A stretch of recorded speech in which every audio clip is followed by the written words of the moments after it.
একটা গজা তোমাদেরকে ভেঙে দেখায় যে কতটা নরম হয়েছে। দেখো,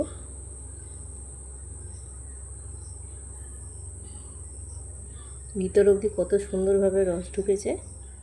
নমস্কার বন্ধুরা, রিনাস কুকিং উইথ নেচারে আপনাদের সবাইকে স্বাগত। চলে এলাম আজ দারুণ স্বাদের মিষ্টি নিয়ে। আজকে তৈরি করে দেখাবো রথযাত্রার স্পেশাল গজা। বাড়িতে কিভাবে তৈরি করছি সেই রেসিপিটা শেয়ার করব। মেপে নিচ্ছি 1 কাপ ময়দা, 2 কাপ ময়দা নিলাম।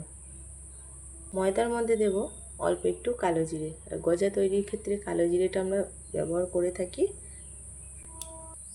অল্প পরিমাণে দেব নুন, আর দেবো এখানে বেকিং সোডা। আমি বেকিং পাউডার ব্যবহার করছি না, বেকিং সোডা দিচ্ছি। তো শুকনো উপকরণগুলো আগে ভালো করে মিশিয়ে নেব। এবার এর মধ্যে দেব ঘি। ঘিয়ের পরিবর্তে এখানে বাটার ব্যবহারও করতে পারো অথবা সাদা তেলও ব্যবহার করতে পারো, তবে ঘিটা ব্যবহার করলে বেশ মুচমুচে হয় গজাটা, খুব খাস্তা তৈরি হয়। এবার হাত দিয়ে খুব ভালো করে ঘিটা দিয়ে ময়ামটা দিয়ে নিতে হবে।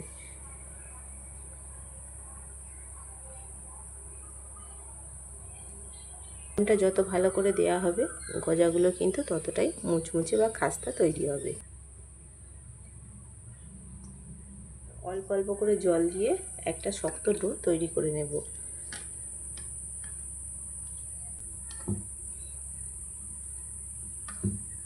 মাখাটা দেখে বুঝতে পারছো যে কতটা শক্ত আছে। এরকম শক্ত করে কিন্তু ডোটা তৈরি করে নিতে হবে। আমি এটা আরেকটু ভালো করে মেখে নিচ্ছি।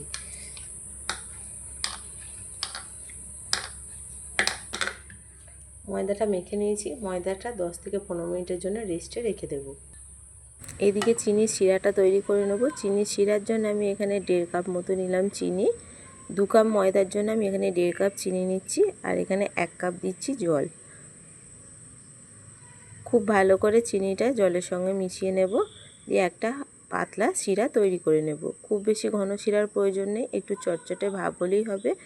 শিরাটা যাতে জমা হয়ে না যায় তার জন্য অল্প একটু পাতিলেবুর রস দিয়ে দিলাম। এইভাবে লেবুর রস দিলে শিরা সহজে জমবে না, শিরাটা এরকম পাতলাই থাকবে। গ্যাসের ফ্লেম অফ করে দিলাম। শিরাটা একটা বাটির মধ্যে ঢেলে নেব। 10 মিনিট পর ঢাকাটা খুলে নিচ্ছি। এবার আরেকটু ভালো করে মেখে নেব। গজা তৈরি করার জন্য ময়দাটা খুব বেশি চেপে চেপে নরম করে মাখার প্রয়োজন নেই। ময়দা যত শক্ত হবে, যত ভাঁজ কম হবে, ততই ভালো হবে। ময়দাটা মেখে নেওয়ার পর এটা একটা বড় রুটির আকারে বেলে নিতে হবে। যতটা বড় করা যায় ততটা বড় করে বেলে নিতে হবে। এইভাবে লম্বা করে বড় করে বেলে নেব। মাঝখান দিয়ে কেটে নেব।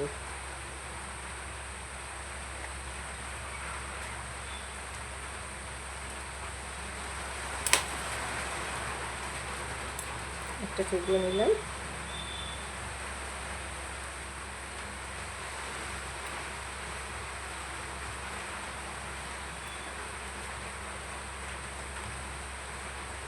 এইভাবে পরপর 4বার 5বার আমি ঠিক এরকম ভাঁজ করে করে কেটে কেটে করে নেব ফোল্ড।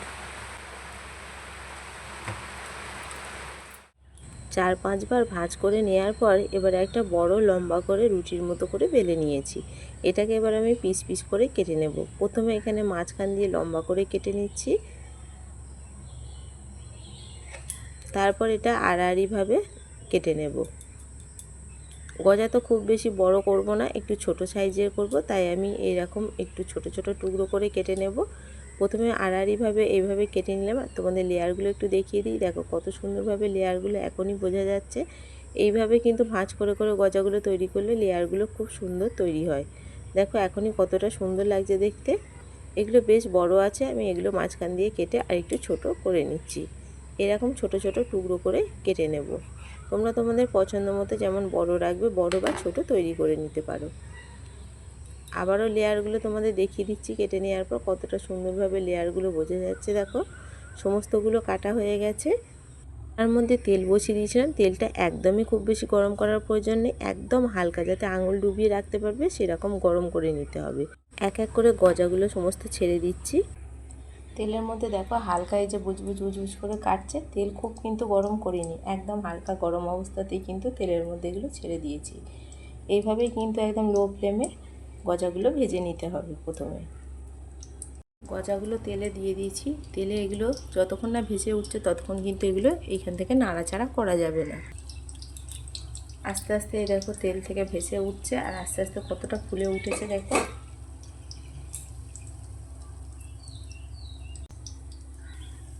এক পিঠ ভেসে উঠেছে, আস্তে আস্তে করে আরেক পিঠে উল্টিয়ে দেব। এই যে হালকা লাল রং ধরেছে।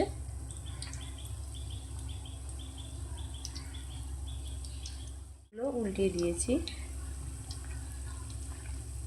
আস্তে আস্তে একটু সময় নিয়ে দু পিঠ লাল লাল করে ভেজে নিতে হবে।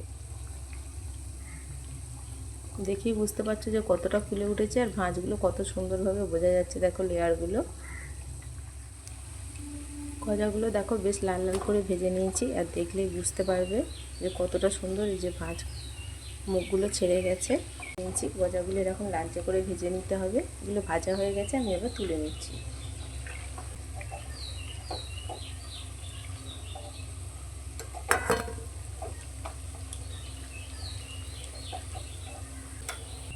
প্রত্যেকটা গজা ভেজে তুলে নিয়েছি। দেখে বুঝতে পারছো যে কতটা সুন্দর হয়েছে।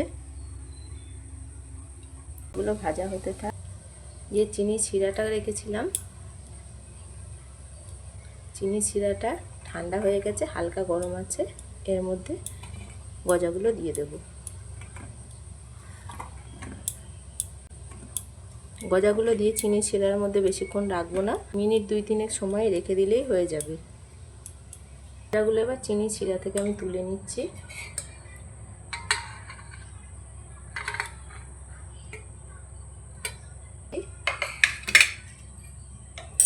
বাকিগুলো চিনি শিরার মধ্যে দিয়ে দেবো।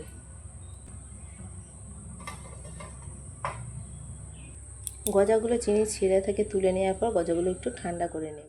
কত সহজে দোকানের মতো গজা তৈরি হয়ে গেল। এরপর থেকে কিন্তু আর দোকানে কিনে খেতে হবে না, খুব সহজেই কিন্তু বাড়িতে দোকানের মতো গজা তৈরি করে নিতে পারবে। আর গজাটা কত সুন্দর নরম হয়েছে তোমরা দেখেই বুঝতে পারছো।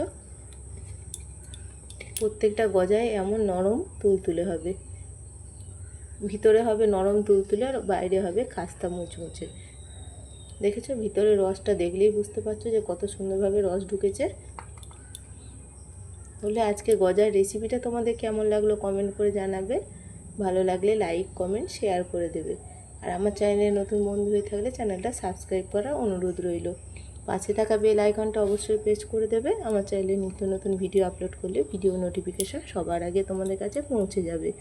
ফিরে আসবো অন্য কোনো রেসিপি নিয়ে। সম্পূর্ণ ভিডিওটা দেখার জন্য অসংখ্য ধন্যবাদ।